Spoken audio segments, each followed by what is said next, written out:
Constantly shifting through the time-space continuum, Metron's three disciples observe the universe from the Mobius Couch.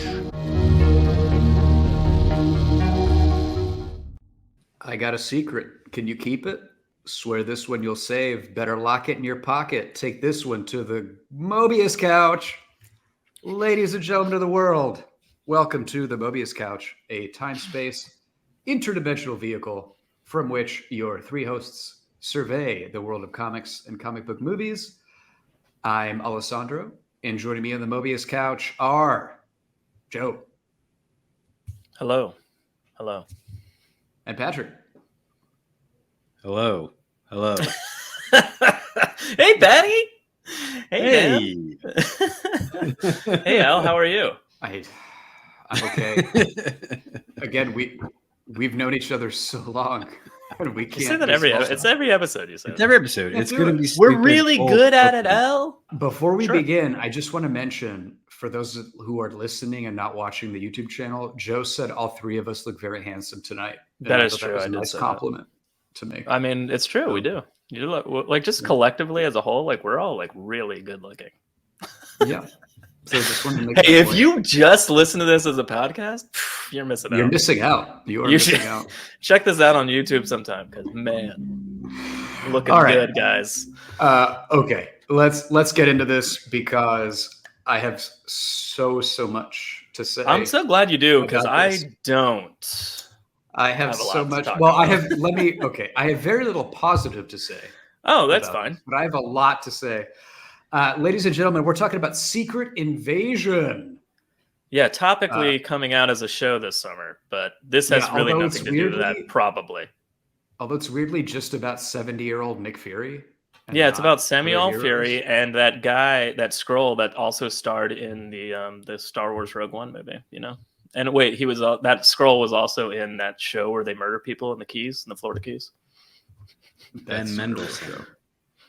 No, the Skrull. Yeah, that's not really Ben Mendelsohn's not real, bro. He's an alien. It's all a trick. No, Al, it's a show called Bloodlines, and it's like the most depressing show I've ever seen. Oh yeah, it's very sad. It's a real show. It's very sad. Yeah. Yeah. Okay. And Ben Mendelsohn's like the bad brother. He's the one that's like, I don't know, on the wrong side of the tracks. You know what I mean? Probably because he's an alien in real life. Show. When did it come out? I have no. It's the dude it's the coach guy. I never watched the show, but it's from Friday Night Lights. I think he's Kyle Chandler. Coach. So thank you. Kyle Chandler's like one of my first crushes ever. He was on the show early. He was on that show Early Edition, which like was on UPN at like I don't know that at all on weekdays.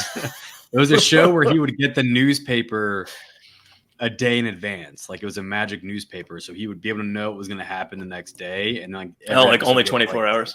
Right? Yeah, he'd have to stop whatever was going to happen. But like I'd only get to watch it when I was like at home sick as a kid. He should open his own newspaper and put out an early edition in the evening, right after he gets the paper. He would have made so much money. He would steal every story.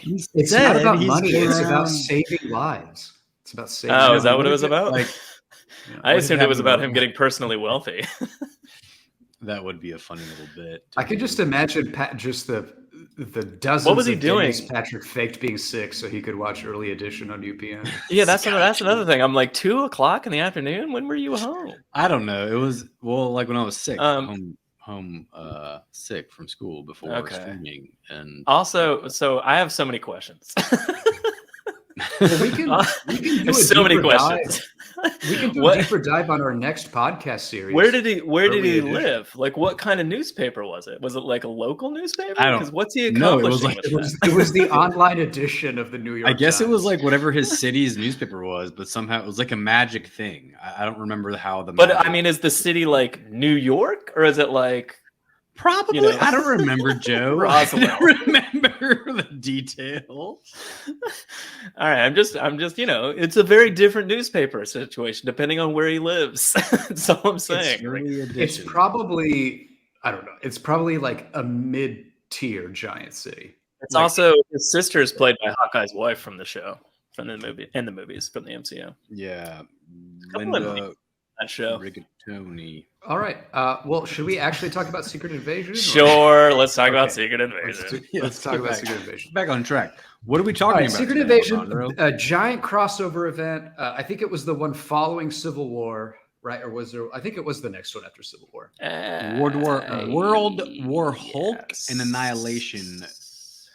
So this is a good, like, let me just run through Marvel timeline. The big crossover events were Secret War in 2004, which is when Nick Fury was ousted from S.H.I.E.L.D.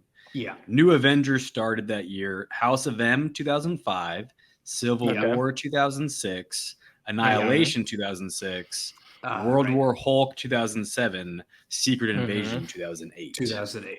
Yeah. Yeah, because World War Hulk, I mean, that's around when the Illuminati started, and that was like, you know, Reed Richards and them shooting Hulk into space. Like that's that was like the introduction of the Illuminati, Yeah. right? Was they were I think around that time period was like the first Illuminati comics that started to come out. Also at this time, I should have looked it up. I don't know what the answer is, but Brian Michael Bendis wrote like most Marvel books. Like every single not book. all of them, but a lot of it them. was all of them.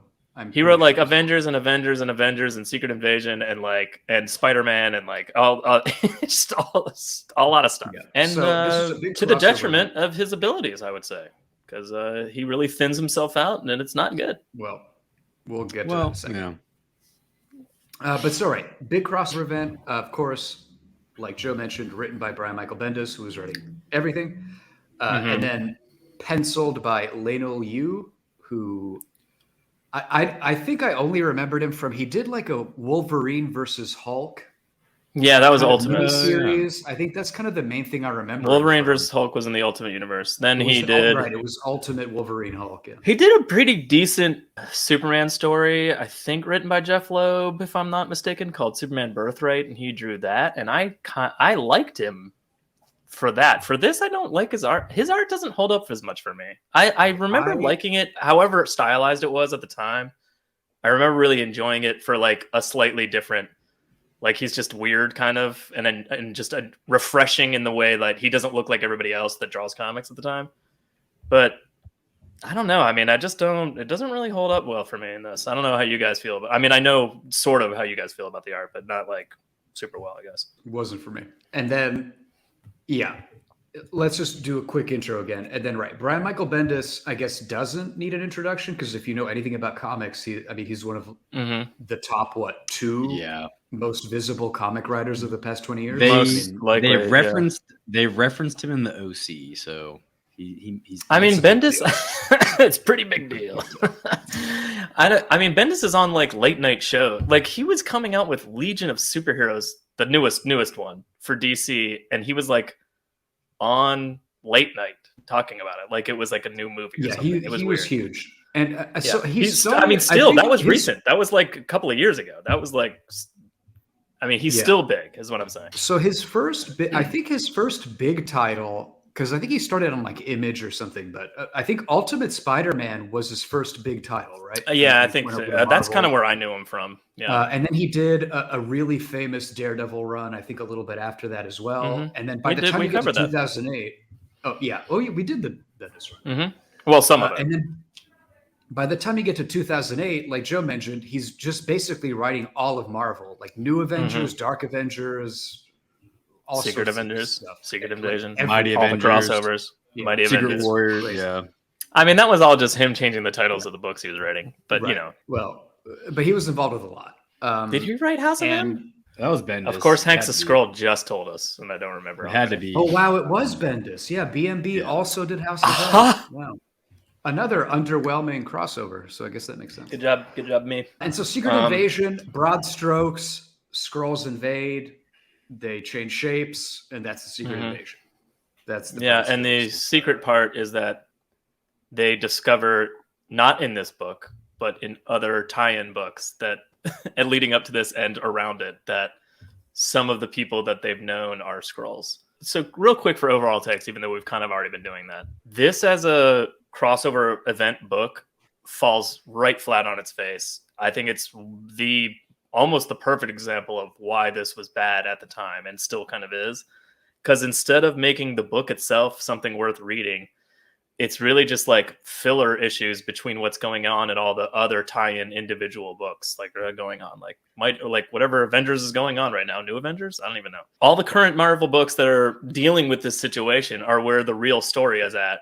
And then the Secret Invasion book itself is just like, here's a little tidbit of moving the plot slightly forward. And like nothing really happens in these books other than just highlighting these peak moments over 8 months because it's an 8-issue book, while all the other books deal with all the intricacies and storyline and plot to like what's going on with the whole story. And it's quite disappointing. And it's like kind of the perfect example of that. Like, and as we just said, the art, okay, but it doesn't hold up for me very well. And I don't like love it. I don't dislike it entirely or anything, but it just doesn't hold up for me as well as I remembered. And so kind of a lackluster read for me, Secret Invasion. I'm going to be honest. Guys? So for me, my overall take is I felt the same way rereading it as I did reading it the first time. And I actually went back and like Marvel Unlimited does this cool thing where you can type in like Secret Invasion and it says complete event. It puts all the tie-ins like in order so you can read it. Really that would be really nice to have had. I went back and kind of went through all the Avengers books, and Joe, your point is correct. Like the actual main storyline, like nothing really happens in these 8 issues except big fights. All the meat of the actual story is happening in New Avengers and Mighty Avengers, which are the two different teams at the time, because this is after Civil War, and there's like the unregistered Avengers and then there's the registered Avengers. All that stuff, like all the buildup, like Bendis did a great job teasing this storyline. I can remember. So I'm glad you backed me up on that, because I can remember that being good, the side stuff. But like I didn't reread it, so I don't. And I'm like, maybe I don't remember it right. But go on anyway. But yes, I agree. Because the storyline kind of comes up out of nowhere, because it starts in New Avengers. The New Avengers are in Japan to rescue Echo from the Hand, and they're fighting Elektra. And Echo stabs Elektra, killing her, and the body, when it dies, turns into a Skrull. And like the next issue is them on the plane with the dead Skrull body, and no one's talking to each other. And Spider-Man's like, why isn't anyone talking? And Wolverine's like, anyone on this plane could be a Skrull. Like they've probably infiltrated every. And Spider-Man's like, that doesn't make any sense. What if she's the only Skrull and she was just living her life? And they're like, yeah, this is randomly, we just happened upon the one superhero or supervillain that's a Skrull. So it built, and like Luke Cage goes through a whole thing where he thinks Jessica Jones is a Skrull because her character changed so much, and he thinks that his kid is half Skrull. And so all the buildup was awesome. And then they kind of teased that you were going to find out that like these Marvel characters have been Skrulls for like years, and it was going to shake the entire Marvel universe. And the payoff is like literally nothing. Like nothing changed really. Spider-Woman was a Skrull, and she was the big one that was a Skrull. And but so like, and really there was repercussions to her being a Skrull from this book for years to come in comics. Like I remember people not trusting her for a long time, and it was like it took for her that a long specific time. character, but that's it. Like the way that the solicitations came out when you were first reading it, like the promotions made it seem like at least like 2 or 3 big. Like I thought Invisible Woman was going to turn out to be a Skrull for like that'd be crazy. Also, Cap got shot recently after Civil War and before this. So you're like, oh, maybe that Captain America wasn't real. And like that's so in the beginning of this, when those Skrulls do show up, and a lot of them are not really the heroes or whatever, to trick them all or whatever, like Cap is like, oh no, but that's definitely Cap. Like I'm sure of it, kind of thing. And then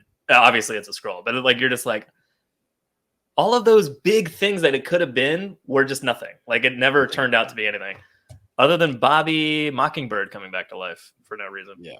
And that's like my final overall take note is just kind of reiterating what Joe said. This was the first crossover event where I felt like if you weren't reading the tie-ins, you wouldn't really understand what was even happening in the main event. Cause like Captain Marvel like is there, and like there's a whole side plot with Marvel Boy, and like they'd show up in the main comic and you'd have no idea where they were, who they were, what they were doing, and it was like completely nothing to do with anything. But it was one of the first instances, because I felt like Civil War was pretty self-contained, House of M pretty self-contained. You didn't have to read all the tie-in books to know what was going on. I felt like this was the first Marvel crossover where it was like comparative to like a DC Infinite Crisis thing where it was like, if you were not reading all the tie-ins, you would not understand where the fucking story was going in the main book. So yeah, lots of potential. They squandered it, I think. The art, I don't really have a strong opinion either way in the art. I don't hate it, don't love it. It's kind of same, yeah. I thought, So I'm not being overly dramatic. I'm being truthful and accurate when I say that this comic is the reason I stopped reading comics. Like, it is literally why I stopped reading comics. After I think the third issue in 2008, I decided I am done reading comics and paying for this bullshit every month. And that's when I stopped reading mainstream comics. It makes sense, you know? Yeah. And I don't have, honestly, I don't have anything to add beyond what you two said. I agree on, I mean, everything you said, I agree with. I really just want to expand on that by like one little, not a caveat, but just like more of a well-rounded explanation. Like, it's a subtle problem that we're having with it. I mean, in this, it's beating you over the head, which is why it's so bad. But like, it was building throughout these crossover events for years, and it's not just Marvel, DC too. But like, it used to be that like the big crossover event, that was the main story, and a tie-in comic was simply that. It would be like a little snippet in time, like within the main story of the crossover event, where like, you get a little more time with the Flash while he does like whatever little side mission while the whole big thing is going on. And it wasn't unbelievable that he was accomplishing that over those 4 issues or whatever, while also starring in the main thing. You know what I mean? Kind of thing. And then it all kind of flipped with this one. This one is the perfect example of that. It's just like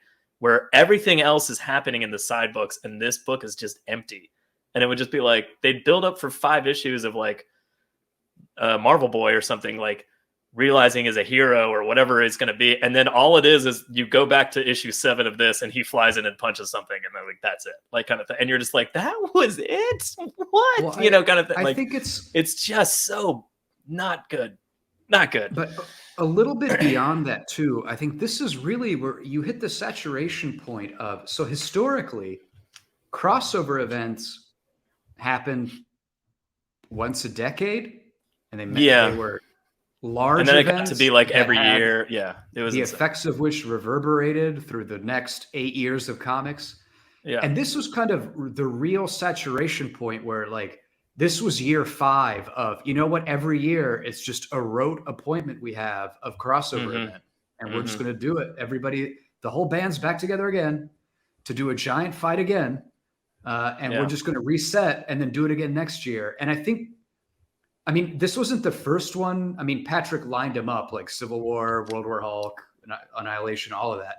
But I think this was the point where it just maybe really started to weigh on you that like none of these mean anything. Like there's no real. It's not that they no don't stakes. mean anything. Well, they don't. A yearly crossover. But the lack of stakes is because there's no time before the next event.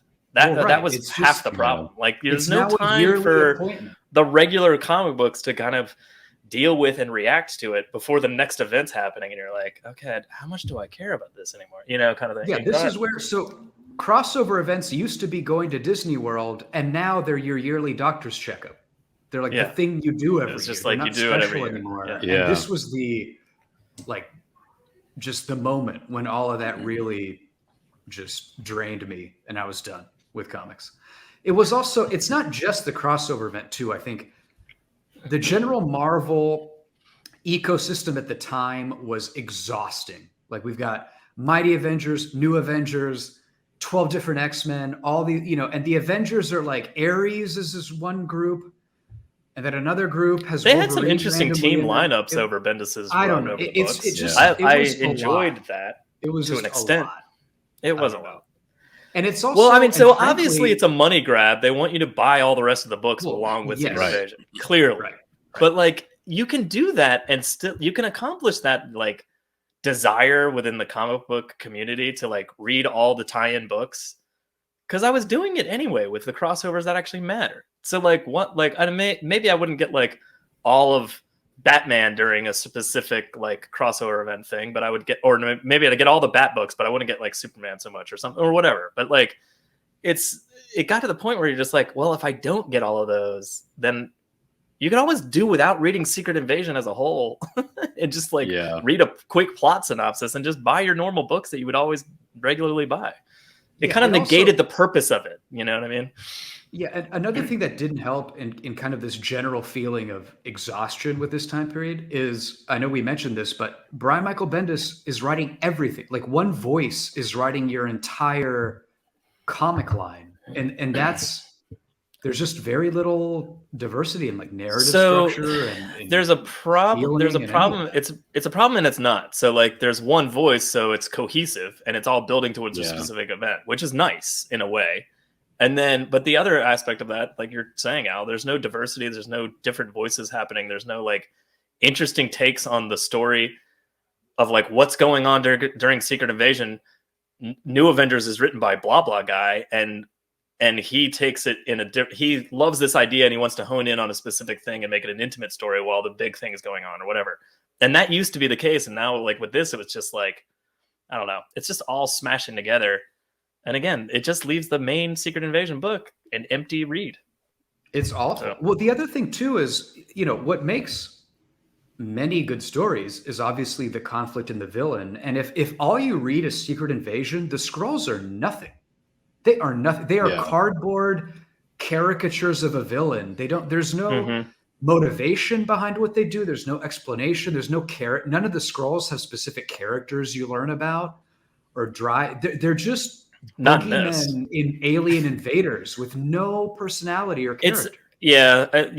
On the surface, this storyline suffers from that specifically because of the fact that it's really more about not trusting the hero next to you versus who the villain really is. Yeah, but still, the villain is just nothing. Like it has no character or weight or anything. So I think these specifically, the 8 issues that are Secret Invasion, really suffer from that because for sure there's just nothing there in terms of I want to touch on something Patty said a second ago about the ramifications being like basically nothing. Like, for instance, just a big one right off the bat, the Secret Invasion starts with what's his name getting murdered. Dum Dum Dugan. Dugan. So he gets killed by a Skrull that's like Lady Fontaine or whatever is actually a Skrull, and she pulls out Wolverine claws and just guts him while there's blood spilling out. And then her eyes glow red, like she's going to blast him with some Cyclops heat vision style, or like Superman heat vision kind of thing. And it just cuts to the outside of his little boathouse or something. And all the windows turn red. Like, so she just obliterates him. And then in the end of this storyline, all the heroes are like, oh, we've been captured, or we're walking out. He's just there with them. And I'm like, so they gutted him and blasted him with whatever. I mean, it's so violent that they didn't even put it on screen. And then at the end, he's just there, like happily walking out. But did Bendis write that though? I feel like there were continuity errors because it happens. Because I was reading. There's all sorts of continuity. Yeah, go ahead, Patrick. I was reading the Avengers. Everywhere. There was like a separate Avengers book called Avengers Initiative about like the recruits from after Civil War. They do the Registration Act, and it's like about the recruits. And so I was reading that, and in that, the recruits find out Hank Pym is a Skrull, and they defeat him and like beat the shit out of him. But then he's also defeated again in the main book. Like it makes no that makes no sense too. Like, yeah, we're not talking. You know what, Patty? I vaguely recall that. There's also another. So it does show Dum Dum Dugan like after this, and he's like bleeding and his eyes bloody. Yeah, he's all beat up. Yeah, and he's just going, look, like he's he's clearly dead. He's dying. They murdered him, and then she took his body, like Invasion of the Body Snatchers, and like took over his personality. And then she goes and does stuff as Dum Dum Dugan, and you're just like, at what point did you then race him up to a Skrull ship in mid orbit or something, and that's not there yet or something, and somehow keep him alive? And it makes no sense because they haven't blown up Sword yet. It's just like none of this tracks. Yeah, but so a big complaint I had, and this is sorry, let me talk for like a minute, but I don't understand the Skrulls. I don't get like what their powers are, what they're capable of. None of it. So they're chameleons, but can they only change certain shapes? And then they also have genetically engineered Skrulls that are just giants those are Super with Scrolls. Wolverine powers. Well, I know that like in the 70s Fantastic Four cartoon, there was a Super Skrull that had all their powers. But they have an army of just Super Skrulls that are like various combinations of powered individuals. Al, you're being ridiculous. Armada. This was all explained and not this book. Okay, but so they have an armada of these, but then they also need to infiltrate. And I don't understand anything about these Skrulls. And like why they have certain ones with what powers and not, and why they have an army of Supermen. So why do they even need to infiltrate? Yeah, I don't know. Richards? Yeah, I don't know. If they can just plop a spaceship in Times Square with 38 Supermen Skrulls, maybe so again, the whole point was to distract the heroes by not trusting each other so they could pull off their scheme. Their invasion. Here's the thing that was confusing me about that, though. Like, yeah, that was part of the appeal, was that like they infiltrate all the teams. No one knows who to trust. So that distrust prevents the heroes from acting as a team to fight the Skrulls. Why were the Super Skrulls that attacked New York, why weren't they disguised as other heroes? Like, why were they in their Skrull forms? None of it makes sense. Why weren't they? There should have just been 10 Captain Americas running around, and they're like, which one of them's real, or none of them? I don't know. Or just all take the shape. They were fighting the Young Avengers. Just all of you take the shape of one of the Young Avengers and just run around, and then now you don't know. Like that part, I didn't understand. That's like classic cartoon doppelganger problem. You know, like the Spider-Man pointing at Spider-Man. Like, I don't know which one's real. That's just one of them, let alone hundreds. If that is your baseline power that you've been able to use since you were born, and it takes no effort to change into somebody else while you can still use all of your other powers, like I didn't understand why they were just so open about being Skrulls at that point. I was like, I thought this was still like, my thing is, why not invade until after? Because they took out Reed and they took out Iron Man, so they didn't care anymore. But why not take out everybody? Just keep hidden and take all of them out one by one. That would have been such a better story. Yeah, that's a better plan. Right? You just take if they avoided this stupid giant fight in New York, like every other crossover, and it was a very clever like espionage type thing of the Skrulls taking out people one by one. Let's go back in time. Let's go back in time and rewrite Secret Invasion. Yeah. That's like what I thought this book was going to be, and I actually like, because I was rereading all of the first time I read it, I was reading all the side books, so it made more sense to me. But like, when I was preparing for this podcast, the first thing I read was all 8 issues, and I was like, I didn't remember it being just a giant brawl the entire time. It's just every time. Last 3 issues are I mean, I have a lot of complaints about that part of it. It is all just, it's like Avengers Forever. It's just I will say 4 issues about the art. Yeah. Like and as we scroll through and talk about it, I'll point it out maybe more specifically than this, but like, there are certain times when like something's supposed to be happening, and all Leinil Yu would do is just like if it was a wide shot of, I don't know, Wolverine, I'm just throwing out an example. All he would do is like zoom in on their face, like panel after panel of like their face getting closer, like specifically the Wasp, I think, remember something like that. And like, I was just like, what's happening exactly? Because all you're doing is just taking the same image and showing it to me again, and she's just going, oh. And I'm like, I don't get it. Like, is she blowing up? Like, I don't understand. Like, what are you trying to convey? You're just zooming in on a shot. Like, there's nothing happening. There's just black dots everywhere, and something's supposed to be happening, and I don't get it. My big complaint, I remember when we talked about Ultimates 2, we discussed how after the big brawl, Thor shows up, and then there's an Asgard warrior fight, and we made the comment of, well, this kind of feels like a lot of fighting, maybe. And that was 8 panels. Like this is 4 issues of all they're doing is just nonsense brawling in New York and it's called Secret Invasion. That was an 8-page spread. Yeah, well, this was an 8 comic spread, but it's not a secret. It's like, it should be called. I have to say the first few issues are decent. Like there's the intrigue is still there. You don't know what's happening. There's a down Skrull ship, so the Secret Avengers go to investigate it. Like there's some interesting things happening, and I'm like, okay, all right. And then later on, you're just like, what's happening? This is insane. Yeah. No, I'm the same page. minute- The scroll ship. So the way this story starts, if you have not fucking read this book, like the first issue starts with the scroll. There's so all the heroes know that scrolls have invaded. They don't know who's who. So a ship lands in the fucking Savage Land, and I'm not gonna like rant on it, but I fucking hate the Savage Land. I hate that setting. I don't want to see my superheroes 100%. fighting dinosaurs. Like, don't give a shit. 100%. Patrick, the minute that ship went down in the Savage Land, I was just like, oh fuck. I don't want to do this goddamn Savage I Land. don't want to do this. I spent a whole season of X-Men the cartoon there. Just get me out I of know. there. I think that's why I was like traumatized by that fucking show. I was like, it was the whole Mr. Sinister storyline. How long are we going to be in this goddamn Savage Land? With no powers. No one had powers there. Anyways, when so the ship lands, the ship one- lands, and there's heroes on it, and you think that at least like 5 of these heroes are actual heroes and not Skrulls. Yes.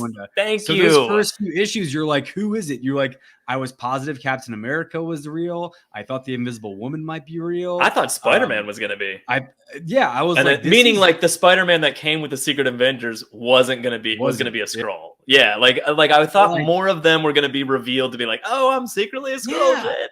And that so everyone that came off that ship was a Skrull. Everyone on the ship's a Skrull. Yeah. And once you find that out, I was like, I thought this.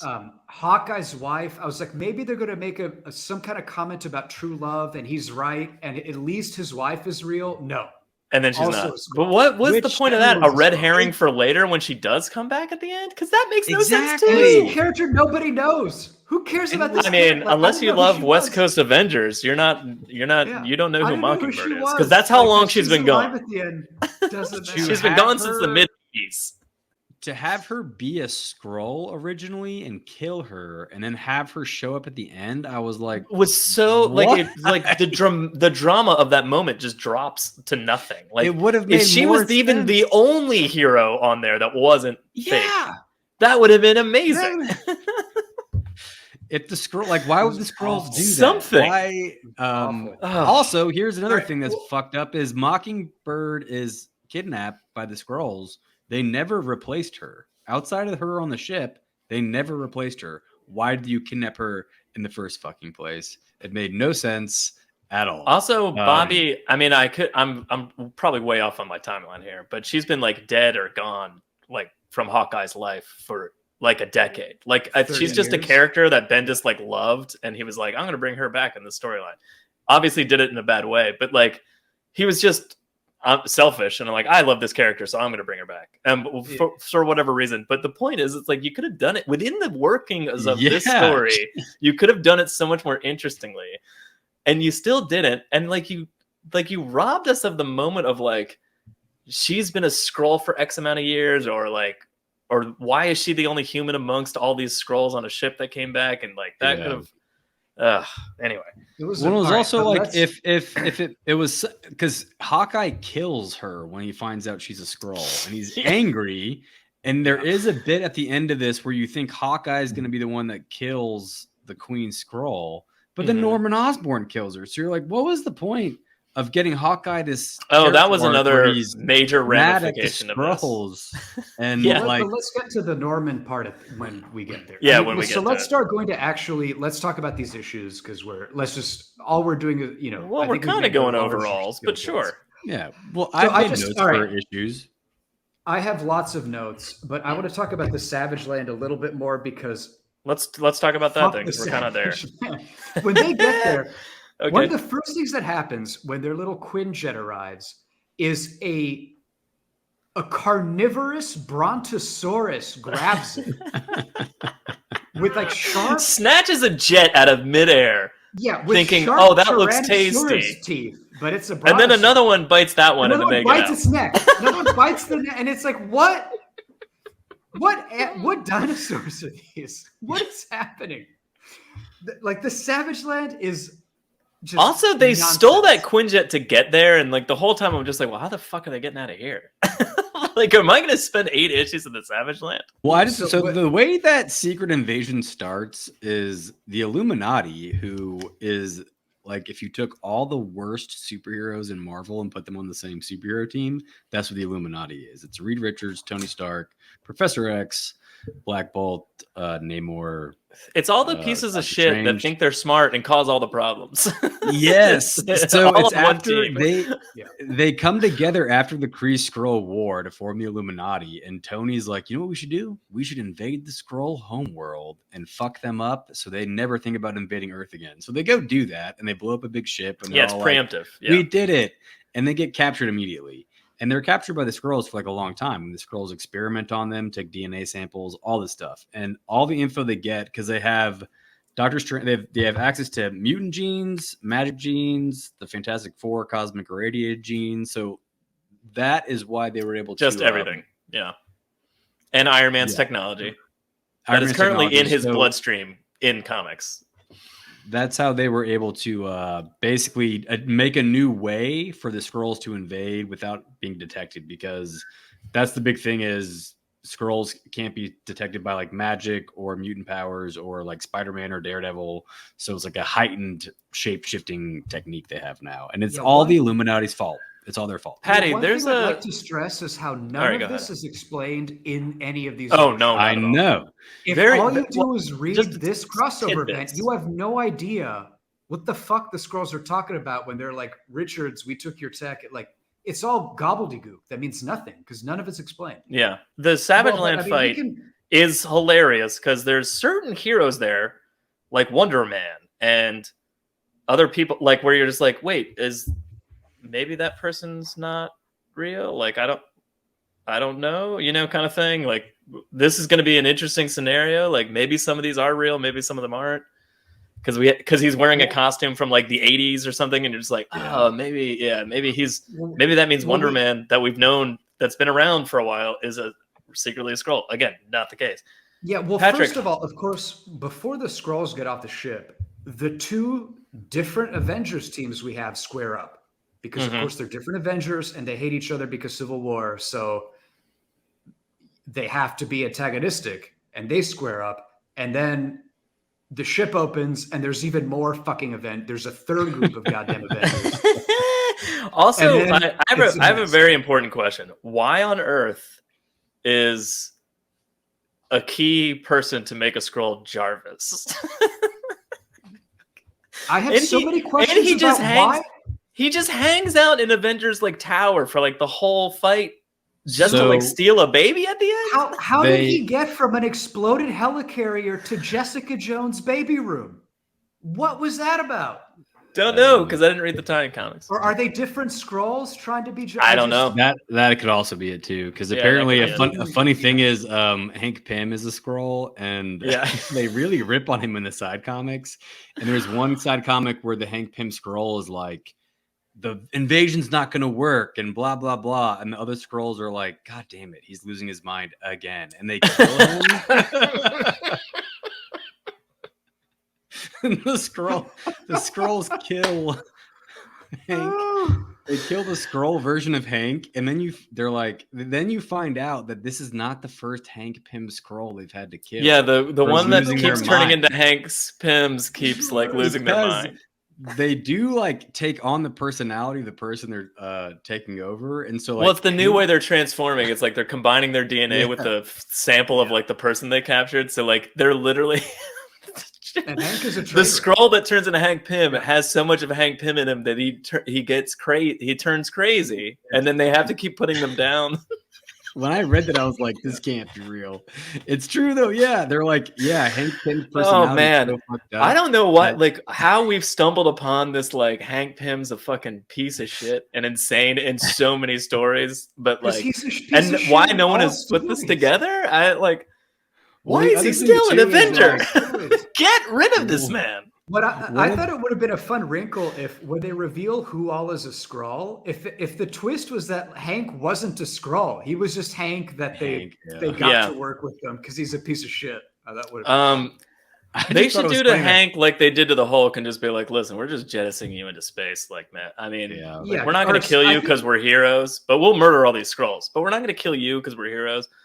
But we're just going to shoot you into space. Hopefully you don't end up on a war planet like Hulk.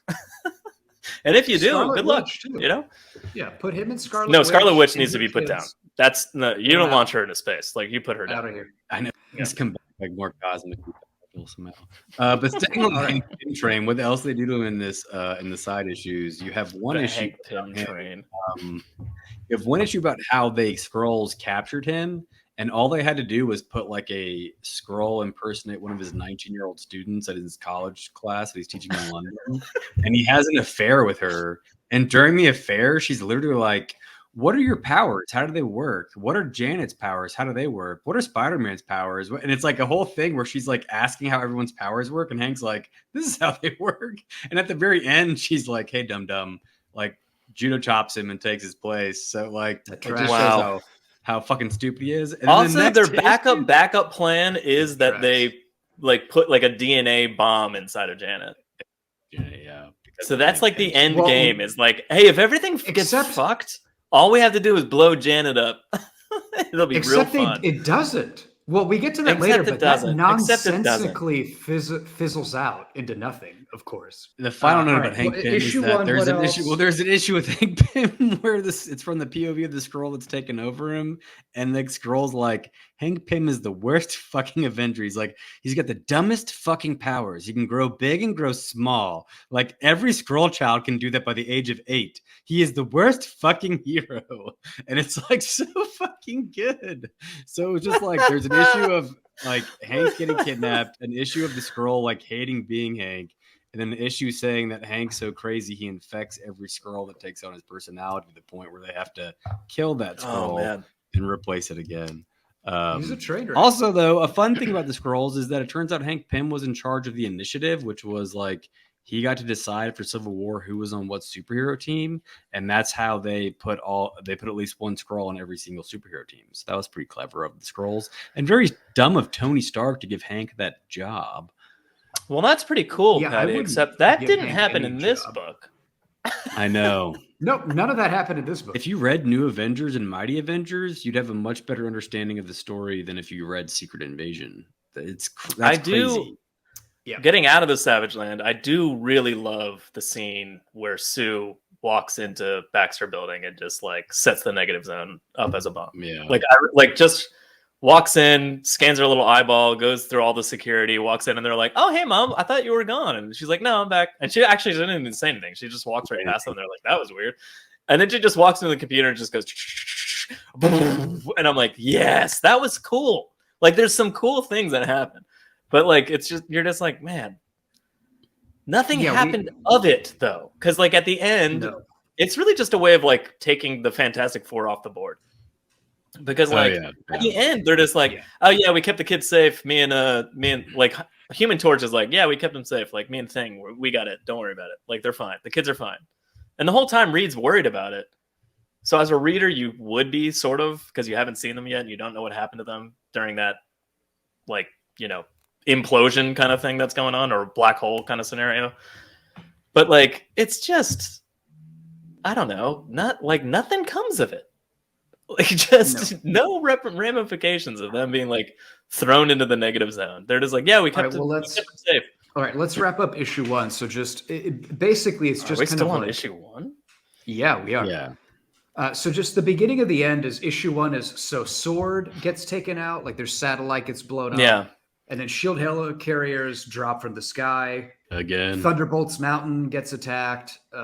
And you mentioned the Fantastic Four. It's just kind of does these little vignettes of different superhero groups getting shut down. The only tidbit I do really love about the ship opening up and the Skrulls coming out to be a variety of Avengers and X-Men and whatever you want to call it is that a lot of them are wearing like old school costumes, and I'm kind of like, just the idea that like Wolverine's been gone since he had little whiskers on his costume is like insane, like kind of thing. You're just like, that's not real. But some of them you're just like, well, maybe her though, and maybe him, like kind of like there's some that you're like, oh, Wolverine, no way, but like maybe that one. My only note on issue 1 is the art. When Skrull Hank Pym shoots Mr. Fantastic and his body goes crazy, I always thought that was a very cool. It's very disturbing what Reed's body looks like after it gets blown. Oh yeah, that's true. The only note I had on the art, actually for all these issues, is, again, I know this was,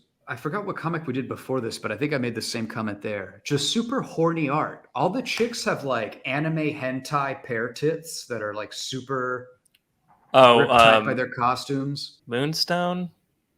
The one on the Thunderbolts really does. Like there's a specific panel, and her costume is like, I don't know if it's a yellow diamond on her chest or it's a cut out like Emma style from X-Men, but like it's just like, I'm like, wow, there's nothing holding those in. But even like Skrull Emma has, I mean, it's just the art's pretty horny. Well, I mean, you know, that's just how he draws. The Reed Richards one is pretty crazy. All right, issue 2. They're fighting. Issue 2. Our first full-page spread of a bunch of people fighting nonsensically, which is going to be the rest of this series. So 2 notes I have for issue 2. 1, Sentry is a joke. Oh, well, Sentry, I mean, not in this. He's a joke. Horrifying. All they do is a random Skrull says, "Hey, is this real or fake?" And Sentry loses his fucking mind. Well, yeah, he's like, so is it? I don't know. All it took to set him off was just, "Are you sure this is real?" And he's gone. He's like, shit.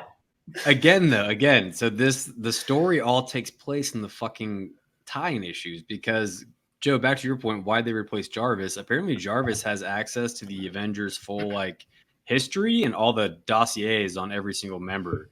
Of course Jarvis Skrull, Tony's so smart. Skrull Jarvis figures out, he's like, there's a whole meeting, and the Skrulls are like, what do we do about the Sentry? The whole issue is about them talking about what to do about the Sentry. And Skrull Jarvis is like, you can't fight him, and you also shouldn't be around him because the motherfucker has so many powers. Like, he could randomly develop the power to like identify us. So just because it's all in his head. All his powers are mental. Yeah, like, so he has Superman powers, but because it's all in his brain, like he just like imagines he has Superman powers. So he does. He's basically like Scarlet Witch. He can like rewrite reality to whatever.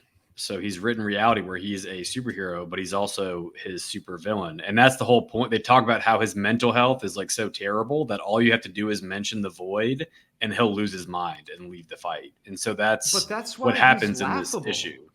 But that's why he's also he's terrifying because he's mentally unstable. He's terrifying. It's not. It's he's almost self-parody. It's that easy to like not. So scary. Al, he's so scary. Al.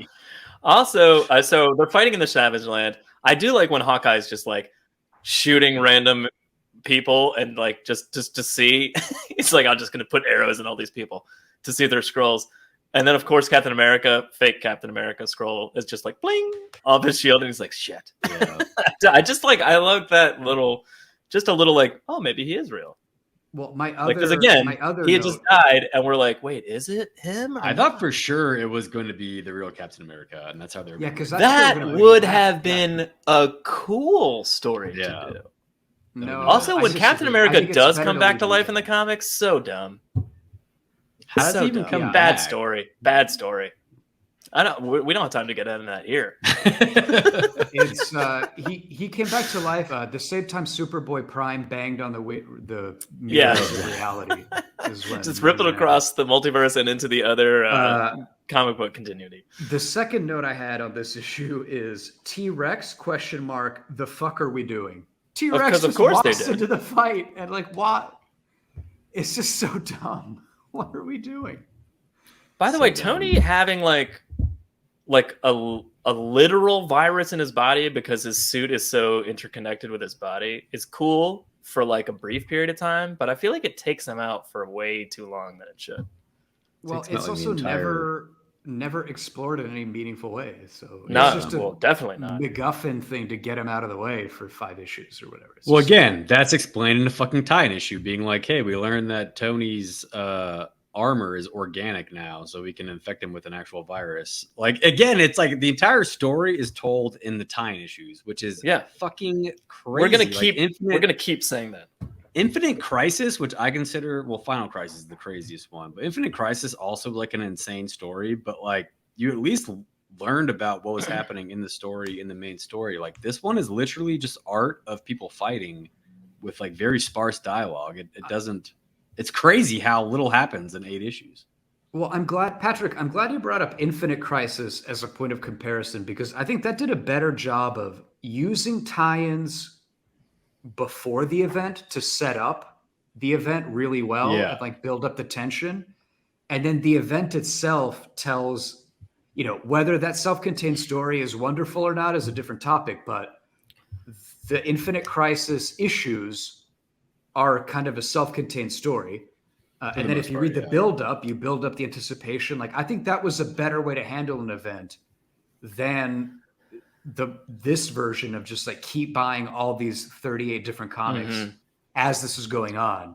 So I do like the scene with Hawkeye and Mockingbird, mainly because it's just interesting that Clint's wrong and it is a Skrull. But at the same time, the only way that Skrull would know what she's revealing to Clint to prove that it's really her is if she actually is captured somewhere. So like that was kind of a clue that she'd come back in the end. But like he's like, tell me something about October 12th, and she's like, Clint, because he has his mask on still as Ronin. So why would she know him as Ronin? Right. Yeah. And then he's like, I know who I am, October 12th, and she's like, we had a miscarriage, blah blah blah, and he's like, you died, and she's like, no, I didn't, kind of thing. It's a touching like moment when you think it's really her, but again, why isn't it? Why isn't it really her at this point? It'd be almost better plan for the Skrulls to put at least one hero. It tactically makes more sense. The story makes more sense. It tactically makes more sense. Also, Clint makes out with a Skrull. Yeah, that happens. Yeah. Well, Tigra fucked Hank Pym Skrull and got pregnant by him. He had the baby. Oh, yeah, that's right. Whoopsie daisy. Ew, Tigra. Ew. Oops. Ew. Yeah, the non-secret invasion, like I get all the heroes are off the board in the Savage Land. Yeah, we get the non-secret invasion of other non-camouflaged but otherwise superpowered Skrulls arriving in New York. Yeah, it really just cancels out the whole idea of doing this in the shadows. It really doesn't make any sense. It doesn't. I mean, at some point, I guess you need to quote unquote literally take over. But at the same time, you're just like, why not do that when all the heroes are actually defeated? Or just take them out one by one. Like that would have been such a better story. Well, I mean, how many times has the Skrulls fought the human, or fought the Avengers, fought the human characters or the mutant characters, whatever you want to call it, and then they've somehow come out in the end, like a million. So now you're just like, hey, we got them in the Savage Land. That's good enough. Let's just invade now. Can I ask a tangent? Sure. Like, because what the fuck are Krees and Skrulls? I don't. So in the movies, Krees are blue people, but then in this, they just look like humans, but they're good, and Skrulls are bad. They're blue people for some reason. Captain Marvel blue. But Captain Marvel's a white man. Yeah, they're high. I think they're hybrids, though, aren't they? The ones that are white. Well, Marvel Boy, the one that's in the prison, is from like a different dimension. He's like from the fifth dimension or something insane. But all like all the Inhumans, I think, are half Kree or something like that, or part. What?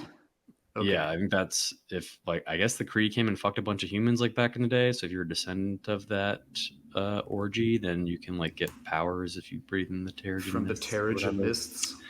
Yeah. My knowledge of Kree stuff, Al, is nothing. And then the Skrulls are whatever, green shapeshifters. Yeah, they're two races in space that have been at war with each other for a very long time.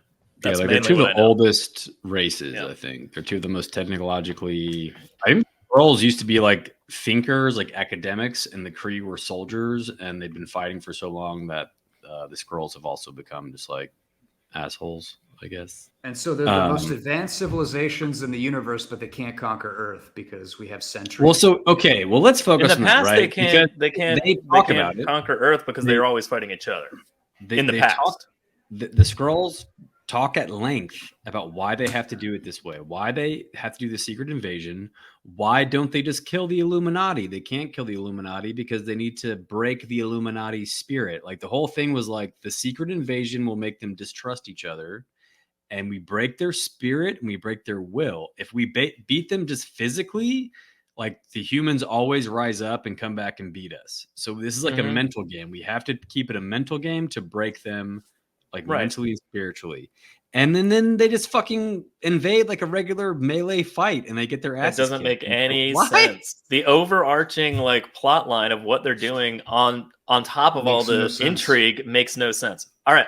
On that note, I do enjoy Skrull Spider Woman coming in and fucking with Tony and just being like, oh yeah, you're also a Skrull. And he's like, no, I'm not. And he's like, oh, that's what we made you think. You know, like that aspect of it too was fun because you're just like, oh shit, that means as a reader, I can't even trust if they're like sure that they're not a Skrull. Like you can't even trust that. Again, like there's little tidbits of like a really intriguing storyline here that we just never really get more of.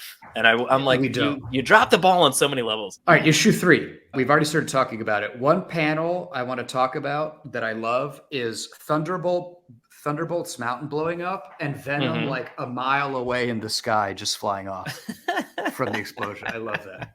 He's just been exploded just 100 miles away. Just 10 miles out, flying in the air from the explosion. Love also, can you ever trust any version of Hank Pym wearing a Yellow Jacket costume ever again? Like, what version? If he's wearing that costume, anyway? It's not okay. It doesn't matter what version of Hank Pym it is. Don't trust. True, but Yellow Jacket's the worst, though. That's all I'm saying. And then we get Young Avengers sightings in New York fighting the Skrulls. We got Kate Bishop and that's kind of fun. That was kind of fun. Other than the fact that they're fighting real invasion, which is stupid, but it's fun that they're like that team is. Oh shit! The Avengers aren't here. Let's step in. Was kind of a fun bit. I really loved that team, and I don't understand why they're not like in their own book still. I feel like that I don't either. That roster had a very good chemistry to it. Well, Patty, you and I are both fans of the teenage kid teams. Yeah, they hold it. They're a sweet spot in our hearts. Big sidekick fans over here with me and Patty. Yeah, I mean, my answer to that is I'm sure it just wasn't selling enough. I mean, probably if it was selling 12 million copies an issue, I'm sure they'd Side note, Nick Fury in all of this, none of it makes sense. He's just like, none of it makes sense. He doesn't trust anybody, so he jumps in and shoots people with guns, and then his little team does some damage, and then they don't trust anybody, so they don't help anybody, and then they leave again, and it's just like, I kind of like that bit though, because his little team are people that he had like secret files on as like potential Avengers that the Skrulls wouldn't know about. So he trusts his team. And there's a scene where they're fighting the Skrulls and Miss Marvel's there, and she's like, Nick, like go with them. And he's Nick just like blasts her.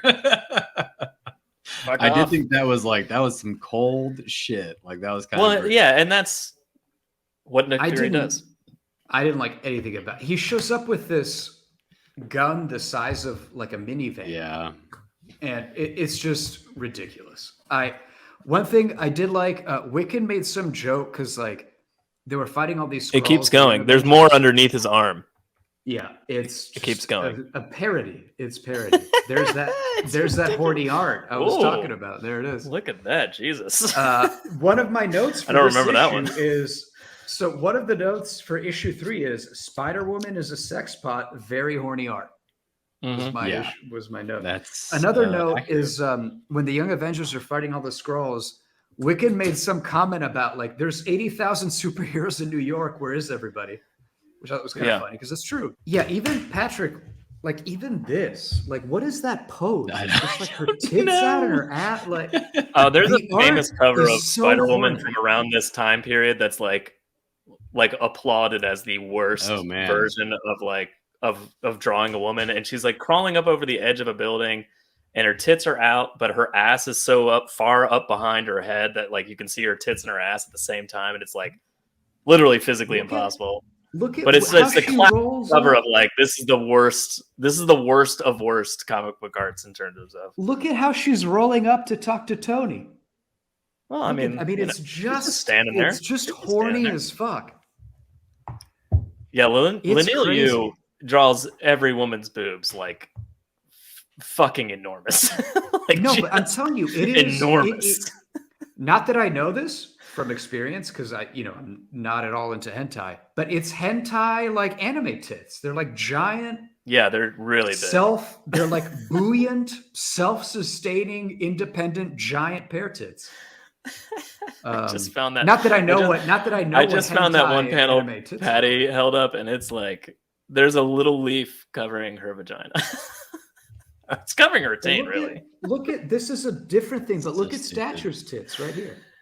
There's also a shot way back in like issue 1 or 2 when they're like looking at the scroll body of Scroll Electra and like she's naked on a slab, but like there's one curl of hair covering up one boob, and then Reed's head is kind of covering up the because it's an angle from above, so it's like, and then there's a light over her vagina.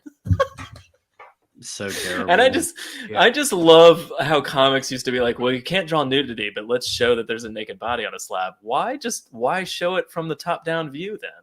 If you have to go to that much work to cover, that's a very deliberate. You're putting yourself in this in your own problem. Also, Vision gets his head blasted through, and then I'm like later on he's like talking, and I'm like, does he? No, he's fine. Later on, he's totally fine. Again, there's so many. He's got like cracks on his face, and like he's repairing or something, and like it's been a while, but like man, he just got his head blasted through, and he's like, fine. It's been a while. Yeah. And also, so Spider-Woman, we alluded to this, but she's talking to Tony, and she's trying to kind of mess with Tony, and says, "Oh no, she's fucking with Tony." Too, yeah. Honeyberry. They fucked him up with a virus, and while he's on a virus, physically and mentally, she's attacking him mentally by saying like, "You are a Skrull," and he's like, "No, I'm not. That can't be possible." And she's like, "Yeah, that's what we wanted you to think. That thank you for your service. You've done a great thing for the kingdom," kind of thing, which I loved. I thought that so like that conversation was cool. Like that aspect of what they're doing is cool. Can we talk about hentai porn? Can we talk about Reed Richards getting his dick sucked by a machine? Wait, what? Oh, we're not there yet. That's the next issue. Hold on. We'll get there in a second. I wanted to make one last comment about this issue back in New York in the non-Secret Invasion, the Young Avengers are on the ropes. And then we mentioned it. Nick Fury shows up. And I mean, this is like some Rob Liefeld Cable shit. Yeah, no, yeah. Like, why is this a 2008 comic? The gun he's holding, again, this is issue 4, but look at this. Look at it from the side. It's ridiculous. It stretches. Ridiculous. It's the size of a truck. It makes no sense. It's unreal. Again, this is like early 90s X-Force aesthetic that Nick Fury weirdly has in 2008. It's bizarre. It's crazy. No one I did really like is the hood and what Bendis had been doing with the hood throughout this entire time period. And it was kind of not done super great during the Secret Invasion storyline, but like it's kind of cool that he's this like kingpin of crime because he took out Kingpin and he has all these villains. And they come in and help, but they're like, well, let's not help too much. And then like at the end, they're like, all right, let's go. And there's like little tidbits of like the hood doing cool shit. And I really liked Bendis making that character up and making this really interesting character out of nowhere. And like that aspect of that stuff is like really cool and interesting to me throughout this. Again, we only see little snippets of it in this. But the Hood was such a great villain. So I know we've been shitting on Secret Invasion specifically, but I will say, and I haven't reread it. I've reread stuff around Secret Invasion recently, but I haven't reread his whole full run. But I do remember Bendis's like New Avengers run, like him like kind of crushing it in that. I was obsessed with that book. I thought it was so good. Well, that was kind of the problem. Like he was doing a good job writing a bunch of books at the same time. It was kind of cool that the Avengers books were written by him, but like separately. So they were kind of doing things on their own, but being concurrently like interacting with each other.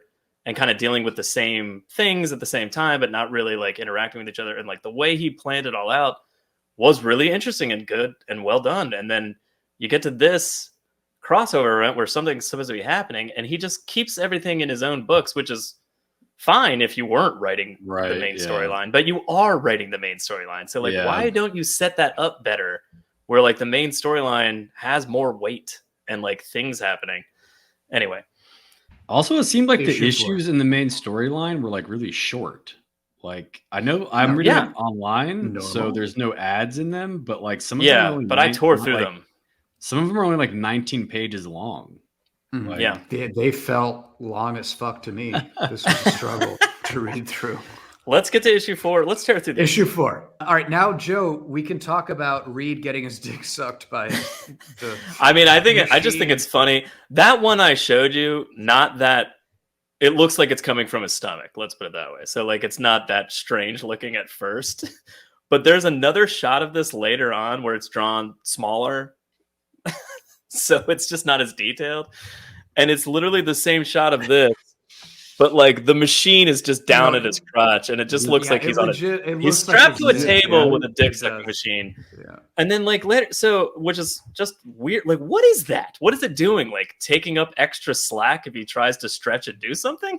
Like, I don't understand the point of this dick sucking machine. Yes, that's the one, Patty. Thank you for finding that. It's literally like they're just because it's not the center of his chest anymore. It's just his crotch.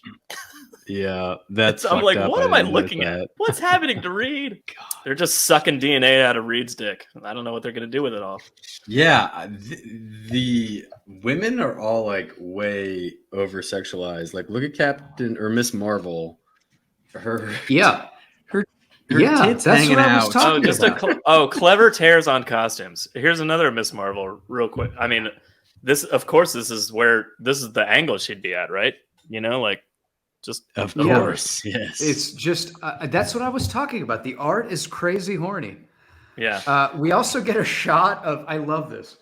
I don't hate it. Checking in on the sentry, still losing his mind. Yeah, still losing his mind, just up in space. I don't know what to do. Losing his mind. I don't know what to do.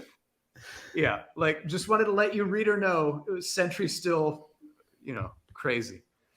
And then at any rate, that crotch shot of Carol Danvers is when Patty was mentioning that Nick Fury's like, fuck off, and he shoots her. and they leave. Why is she in New York again? Like she's suddenly in New York. Why? Tony sent her back for some reason to like rally the troops because he knows something's going on. Okay. What? He's like, get back to New York. Something's gonna be happening. I don't know. Just get back and make sure and report in kind of thing. I don't know. So it was funny. This is like a total tangent, but I think I'll forget it if I don't say it now. And one of the side issues, the Skrulls talk about the three big challenges to taking over Earth are the vibranium mines, because they can make weapons that can stop them, the overgrown mutant population, and then the superhero teams. And so they raid all the vibranium mines in the new Avengers storyline, which I thought was kind of interesting because you just think it's like a rogue group of S.H.I.E.L.D. agents, but it turns out it's Skrulls.